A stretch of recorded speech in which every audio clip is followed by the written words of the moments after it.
Hello guys, இந்த வீடியோவில் நம்ம என்ன டிஸ்கஸ் பண்ண போகிறோம்னு பார்த்தீங்கன்னா, நம்ம வீர தீர சூரன் படத்தோட டீசரை வந்து படக்குள்ள லான்ச் பண்ணியிருக்காங்க. இந்த டீசர் என்ன வந்து இம்பாக்ட் கிரியேட் பண்ணியிருக்குன்னு சொல்லிட்டு இந்த வீடியோ நம்ம டீட்டெயிலாக டிஸ்கஸ் பண்ணுவோம். அதுக்கு முன்னாடி நீங்கள் இந்த சேனல் புதுசாக இருந்தால் இந்த சேனலை சப்ஸ்கிரைப் பண்ணி பெல் ஐக்கனோட கிளிக் பண்ணி வச்சுக்கோங்க. வாங்க நம்ம வீடியோக்குள்ளே போகலாம். இந்த படம் வந்து சித்தா எடுத்த டேரக்டரால் இந்த படம் இயக்கப்படுது. இந்த படத்தை வந்து நம்மளோட ஜியான் விக்ரம் அவர்கள் லீட் ரோலில் ப்ளே பண்ணுறாங்க. துஷாரா விஜயன் வந்து இந்த படத்தில் வந்து ஒரு ஃபீமேல் கதாபாத்திரத்தில் நடிக்கிறாங்க. நம்ம ஜிவி பிரகாஷ் அவர்கள் மியூசிக் பண்ணியிருக்காங்க. இந்த படத்துக்கு வந்து ஃபஸ்ட்டு வந்து செகண்ட் பார்ட் எடுத்துகிட்டு அதுக்கப்புறம் ப்ரீக்வலாக ஃபஸ்ட் பார்ட் வந்து எடுக்க போகிறாங்க. இந்த டீசரோட ஸ்டார்டிங்லேயே வந்து ஒரு பொண்ணுக்கு வந்து ரொம்பவே இம்பார்ட்டண்டான ஒரு முக்கியத்துவம் கொடுக்குற மாதிரி அவர் தூங்கிட்டு இருக்கையில் அமைதியாக வந்து கேளுங்க அப்படின்ற மாதிரியான சீனை வச்சுருக்காங்க. எப்படி வந்து சித்தாவில் வந்து அந்த 2 பேருக்கான உறவை காமிச்சினாங்களோ அந்த மாதிரி இவர் வந்து இந்த படத்தில் வந்து அவங்க ஃபேமிலியோட உறவெல்லாம் காமிச்சிக்கிட்டு இருந்தாங்க.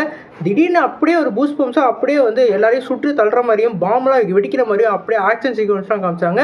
இந்த டீசரை பார்க்கல எனக்கு கைதியோட நாவம் தான் வந்து. குறிப்பாக இந்த படமும் வந்து ஒன் நைட்டில் வந்து நடக்க போகிறதா சொல்லியிருக்காங்க. குறிப்பாக அந்த நைட்டில் அந்த திருவிழாவில் வந்து இவரை வந்து கொல்ல போகிறாங்க. அதை வந்து எப்படி கொல்ல போகிறாங்கன்றது தான் படத்தோட கதையாக இருக்க போது. இந்த படத்தில் நம்ம எஜே சூர்யாவோட ஆக்டிங் வேறு லெவலில் இருக்க போகுதுன்னு நினைக்கிறேன். இந்த படத்தையும் அவருக்கு வந்து ஒரு போலீஸ் கதாபாத்திரம் வந்து கொடுத்துருக்காங்க. கண்டிப்பாக வந்து நம்ம ஜியான் விக்ரமுக்கும் எஜே சூர்யாவுக்குமான கிளாஸ் இந்த படத்தில் வந்து ஒரு வேறு லெவல் ஹைலைட்டாக இருக்கும். இந்த படத்தில் வந்து அவங்க அந்த ஒரு நாள் சம்பவத்தை மட்டும் தான் காமிக்க போகிறாங்க. இவர் எப்படி இருக்கார், இவருக்கு என்ன ஆச்சு, இவர் எப்படி ஏன் தேடுறாங்கன்ற ப்ரீக்வல்லாம் முன்னாடி பாட்டில் அடுத்த வருஷம் இல்லாட்டி ரிலீஸ் பண்ணுறது நிறைய வாய்ப்பு இருக்குது. இந்த படம் வந்து இப்போ ஜனவரி மாதமே வந்து ரிலீஸ் ஆக போகிறதா இவங்க அனௌன்ஸ் பண்ணியிருக்காங்க. ஏற்கனவே நம்ம ஜியான் விக்ரமுக்கு வந்து தங்கலான் படம் ரிலீஸ் ஆகி ஒரு வேறு லெவல் கலெக்ஷனையும் அதே மாதிரி ரிவ்யூவும் பெற்றுச்சு. இப்போ இந்த படத்துக்கு வந்து ஒரு வேறு லெவல் ஹைப்பை வந்து நம்ம கிரியேட் பண்ணிட்டாரு நம்மளோட சித்தா டேரக்டர். இந்த படத்துக்கு வந்து நான் கண்டிப்பாக வந்து ஒரு எக்ஸ்பெக்டேஷன் கிரியேட் பண்ணுற அளவுக்கு டீசராக இருந்தது. நீங்கள் இந்த டீசர் பார்த்தீங்கன்னா உங்களுக்கு என்ன தோணுச்சுன்னு கமெண்ட் பண்ணுங்கள்.